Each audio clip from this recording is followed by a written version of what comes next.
like it. Yep, it's mine. The prices blow my mind. I feel so rich. Oh yeah.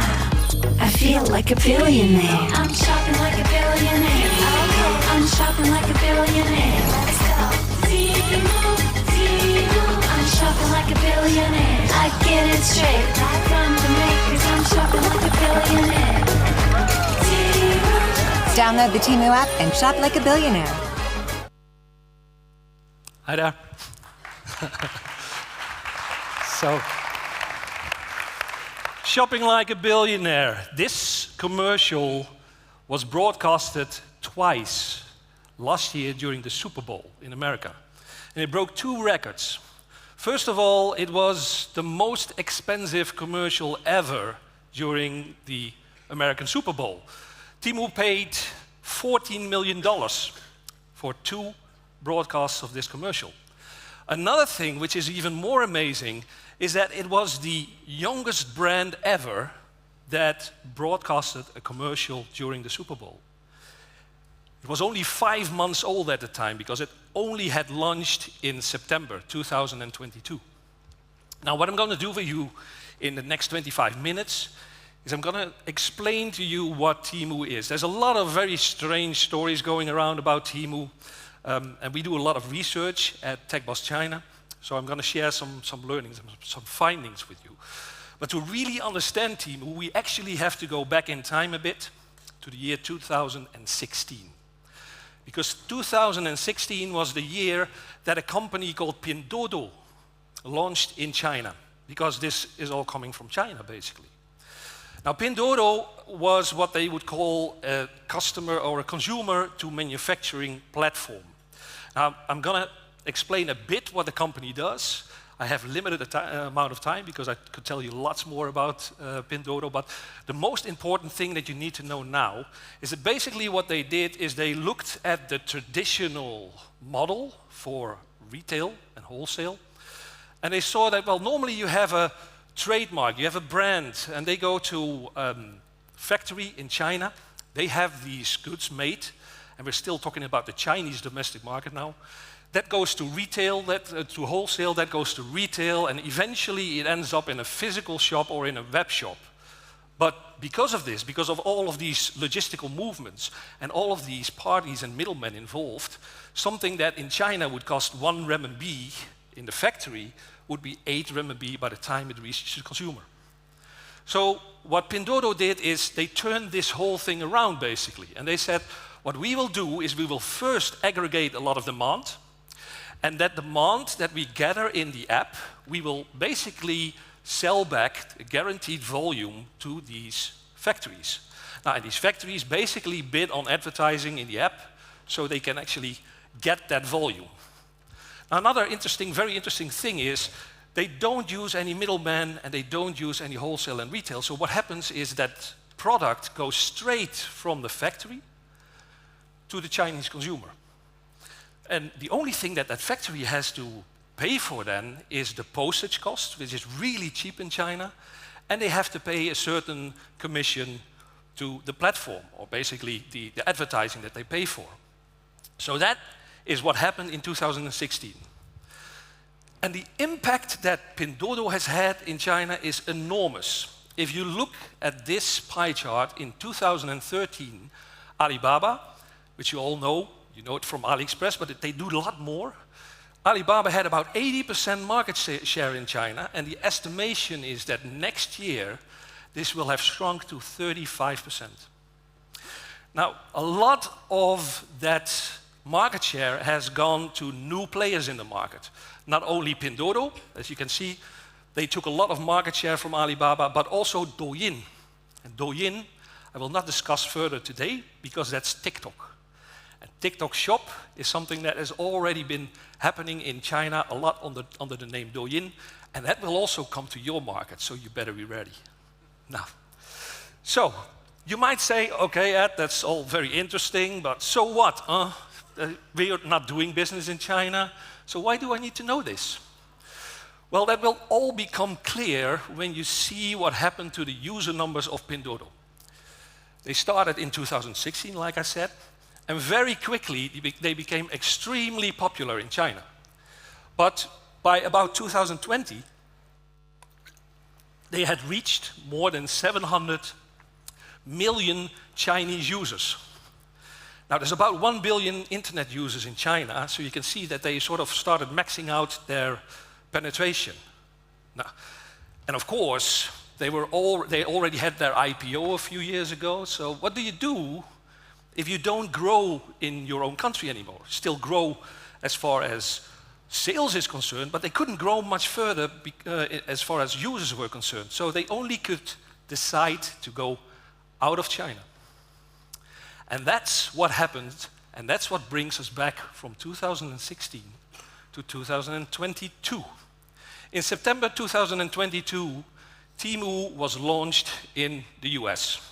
Now, because I follow Pinduoduo for a long time already, I knew what the potential danger was here, but very few people were still looking at Temu at that time. But if you look at this chart, and I'm not going to go through all of the different text that you see here, I'll give you an opportunity to get the handouts later on at the end. But if you look at the very first point, Pinduoduo only started thinking about going cross-border in January 2022. Within 9 months, they launched the website. And the commercial that I just showed you went on television in February 2022. This is what they call China speed. This is something that we will have a difficult time in coping with. Because now, at this moment, in May, they're already active in 65 countries. And every country they launch in, they pour an enormous budget into advertising. Now, what you see here, for instance, is what they spend on advertising between January and November last year. I think they spent something like 3 billion in total in marketing. On Meta alone, on Facebook and on Instagram, they spent $1.2 billion in advertising. This also explains why Mark Zuckerberg really wants TikTok to disappear from the market in the US, but he's perfectly fine with Temu. So this is what's happening in every market where they launch. And in every market where Temu launches, because of this advertising, they will very quickly become the #1 most downloaded app. Now, except for China, because they don't need Temu in China, because they have Pinduoduo, and in India, because India has banned all of the Chinese apps after a border conflict a few years ago. Now, this is what happened to the number of monthly downloads. And as you can see here, something happened around May, June last year, and that's when they launched in Europe. Don't know if it was also immediately available in Switzerland, but they became available in the Netherlands. And of course, I had been following Temu for a long time at that point already, and I finally could place my first order to see what it was really like. This was my first order. It arrived within probably 7 days, relatively quick for a package that comes all the way from China. And what I did then is I started to do some research into the prices that Temu was charging. Now, sorry for the people from Amazon that are in the audience today here, because I'm going to show you some figures that you might not be happy with. But this thing, which was basically a cable organizer, I could have bought on Amazon for about 15 euro. Shein, which also has a marketplace, sells the same thing for 8 euro. I bought it on Temu for 5.38 euro. 5.38 euro. And then you might think, that's incredibly cheap. How is that even possible? But the thing is, we sort of have forgotten how cheap it can be to actually produce goods in China. Because if I go on Pinduoduo in China and I buy this same product, it costs me €1.05. €1.05. And the manufacturers still make some profit on that €1.05. I did the same thing for the whole order that I placed, and as you can see, it was about half the price of what I would have paid on Amazon, and it comes from exactly the same factories. It's just a different business model. On Pinduoduo, that would have cost me euro 23. The same products if I would have bought them inside China. That's how cheap things are. So instead of looking at Temu and saying, how can it be so cheap? It's just not possible. We should maybe be thinking, why is it so much more expensive elsewhere? Of course, there's reasons for this. Of course, Amazon has fulfillment by Amazon. Amazon also charges commission. Amazon charges search engine advertising. So there's reasons why things have a different price. But let's go back to Temu and let me explain how their model actually works, because very few people actually know this. On the left, we have the factory, the Chinese factory. In the middle, Temu, and on the right, the Western consumer, say here in Europe. Temu, because it's part of Pinduoduo, already has a lot of factories they work with, about 11 million, and they make a selection of these factories and of their products and say, give me your best price for that product, your absolutely lowest price. So, because they get a lot of volume, these factories give a low price, and then when Temu says, that's okay, good price, they put it in the warehouse of Temu, in this, Guangdong, in the south of China. Now, the thing is, Temu never buys this. They are not a reseller. The goods stay property of the factories.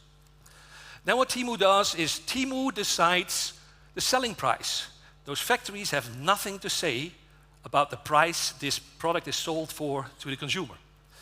And what's more interesting even, Temu says, we'll do all the logistics, we will do the marketing and sales and after sales service. So they act like a reseller, but they don't own the goods. And it's fine with these factories because they think, I don't have people that can do cross-border e-commerce to those European consumers, so it's fine that Temu does this. I get a low price, but I get a lot of volume.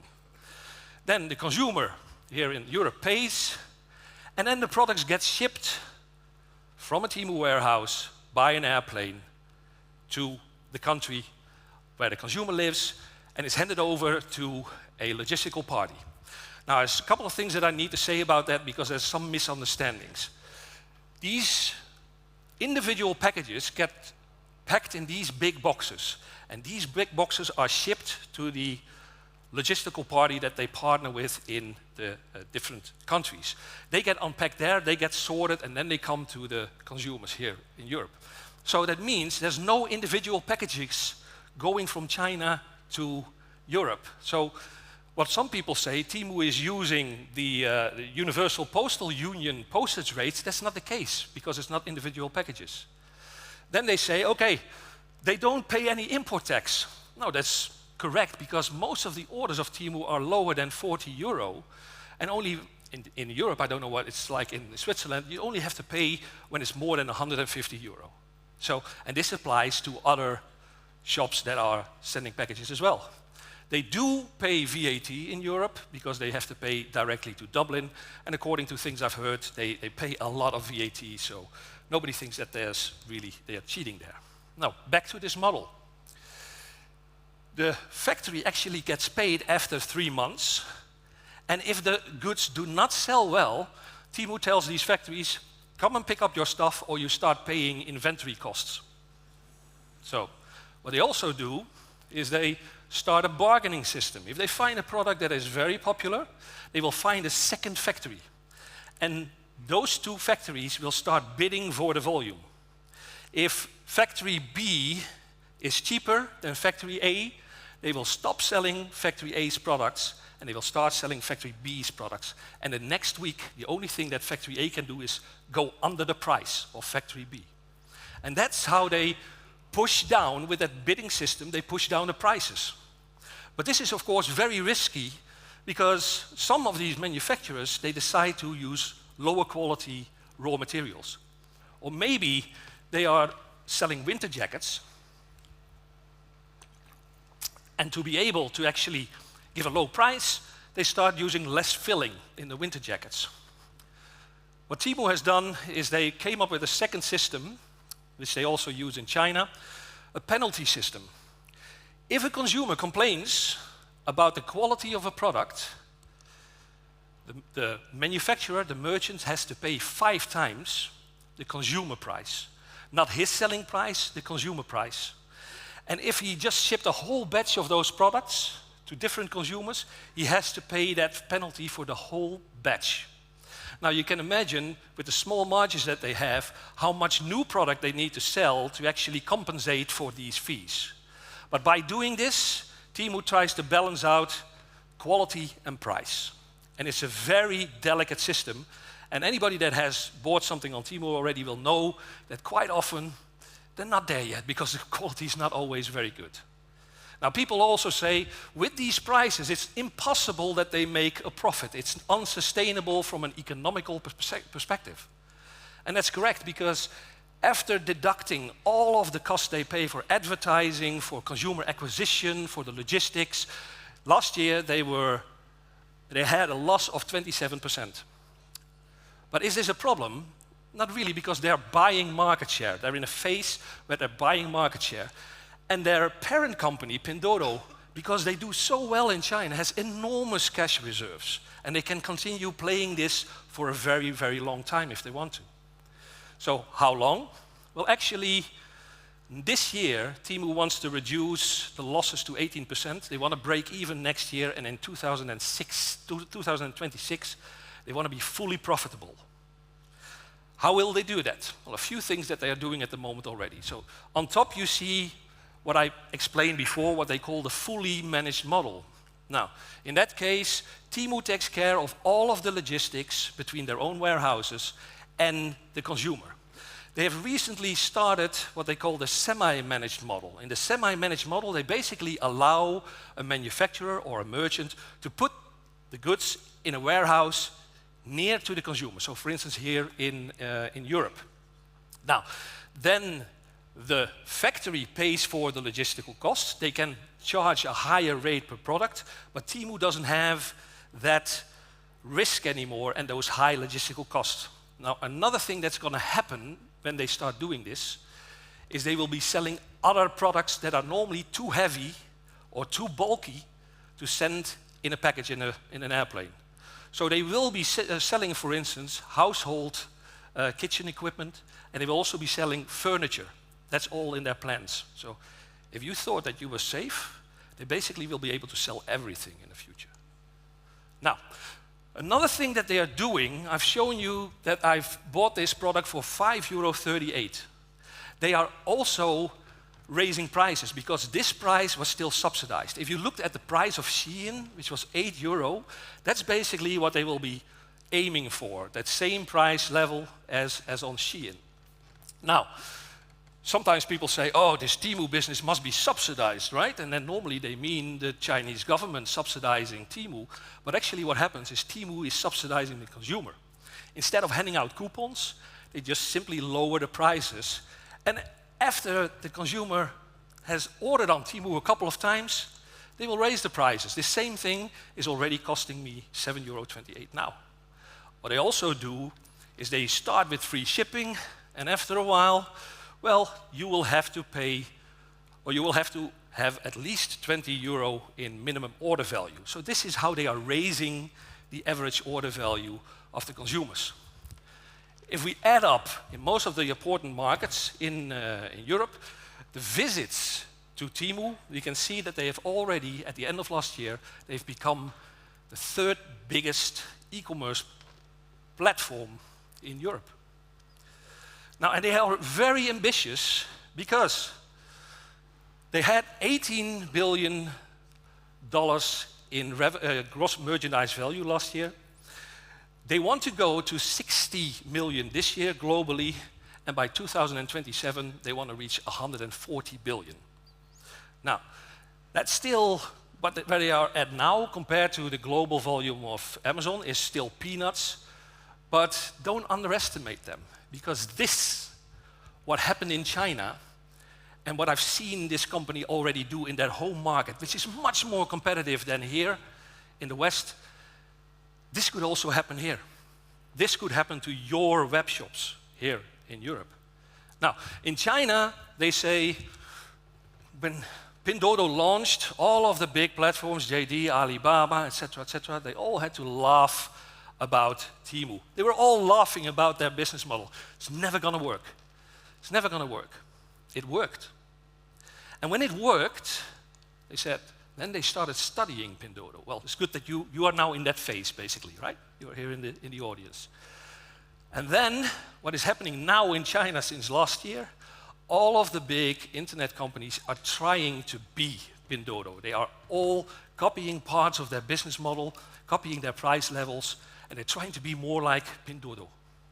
Now, what we need to do is something that a Chinese warlord, you might know him, Sun Tzu, he wrote the book, The Art of War, and what he said is, you need to know your enemy. And you need to know yourself, because if you know yourself and you know your enemy, you don't have to fear any of the battles. Then you can go into any battle. But my perception is that we know far too little about Chinese internet companies in China that are now copying their models to our world. So one of the things that you can do on TechBus China, we write really in-depth, deep reports about Temu, TikTok Shop, and other things. At the end of the presentation, I'll show you QR code, and if you are interested, you can get a 50% discount on the newsletter. So use that and stay up to date. Now, what we also need to realize is that there's a lot of crazy stories going around about Temu. So everything would be made by child labor. Temu didn't build these factories. We were using these same factories years before Temu even started for our brands.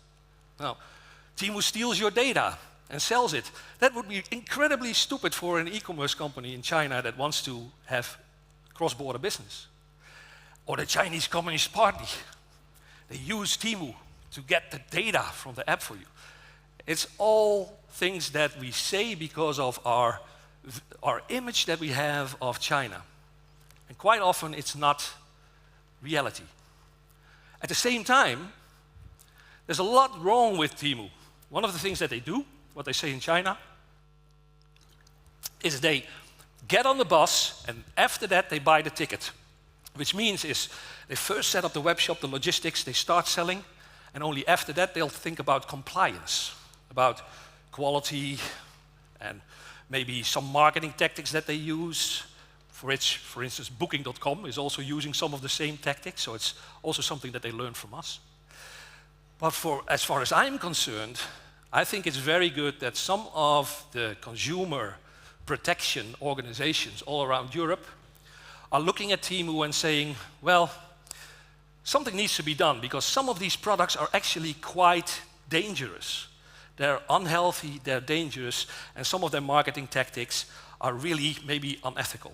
So it's good that we take action, because we need to make sure that they are compliant with our regulation. Now, at the same time, it shouldn't be more strict regulation just because they're a Chinese company. And like I said, we've been using the same factories.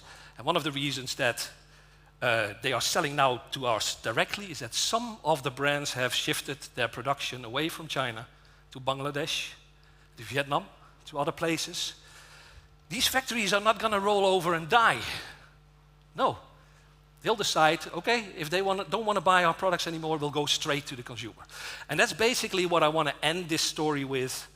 We also need to look more at ourselves, because we complain a lot about Temu, but who's buying all this shit? Huh?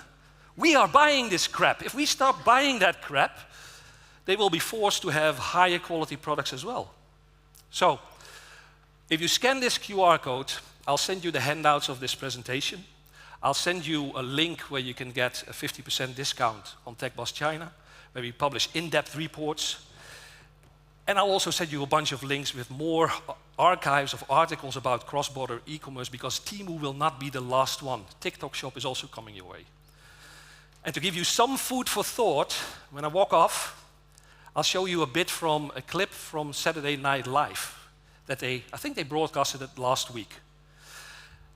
Look at what they are saying about the product quality on Chinese web shops, but pay special attention to what they say at the end of this clip. And think about that, maybe also for a couple of days. Thank you. Materials. Quality craftsmanship. Oh. Premium fabrics with no lead. See, that makes me think there is lead in this. No lead. Good clothes. Best prices. Minimal lead. You said no lead. Kinda smells like gasoline. Okay, this is giving shady. Be real, is this shady? If it was, would you stop buying it? No. No. No. Maybe. Don't worry about it.